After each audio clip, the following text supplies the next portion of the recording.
the constant acceleration equations are very powerful tools, but they only work when the acceleration is constant. That's the important thing to remember. Sometimes we'll be able to assume that acceleration is constant. You'll see a lot of keywords in the practice problems, and you'll see these scenarios in the laboratory as well. If you're given the acceleration and the acceleration is a number, you know that this number is a fixed number, and then it's an acceleration. Also, finding the average acceleration or finding the minimum or maximum acceleration, those both imply that there's a fixed average value or a fixed constant min or max value. If something is speeding up or slowing down at a steady rate or smoothly or uniformly, these are all keywords that are indicating to you that you have that you can assume constant acceleration for that system. There are a couple special cases as well that we can where we can assume constant acceleration. The first one is free fall. An object in free fall has no external contacts, so it's not touching the outside world. There's no ropes supporting it. It's not resting on anything, nor does it have any control surfaces. It doesn't have wings or a propeller or a jet engine or anything. So basically, an object in free fall is subject to gravity only. It's flying through the air. Only gravity is acting on it.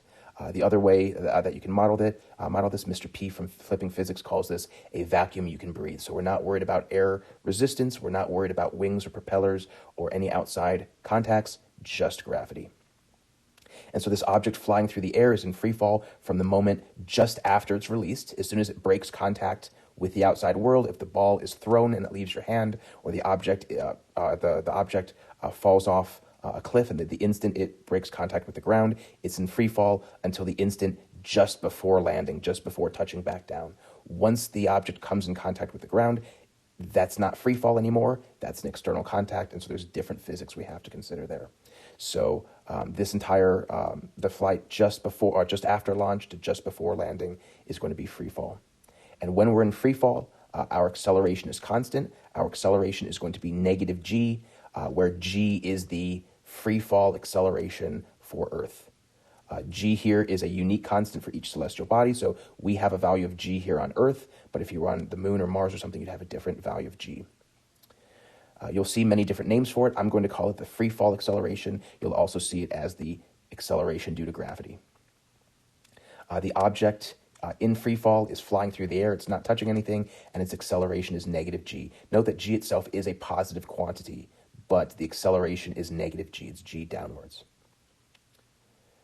This is a very useful model, but its limitations are that it's only valid for a small, dense object. Basically, the object has to be small and dense so that the weight of the object, the effect of gravity, is much greater than the effect of drag or the effect of wind resistance. If the object is very big, it's going to have much more air resistance, and we won't be able to use the free fall model. We also have to assume that we're near Earth's surface, because the value of g is going to change as we go too high above or below Earth's surface, and that we're assuming we're not falling very far or very fast. The faster you go, the more air resistance you're going to have as well.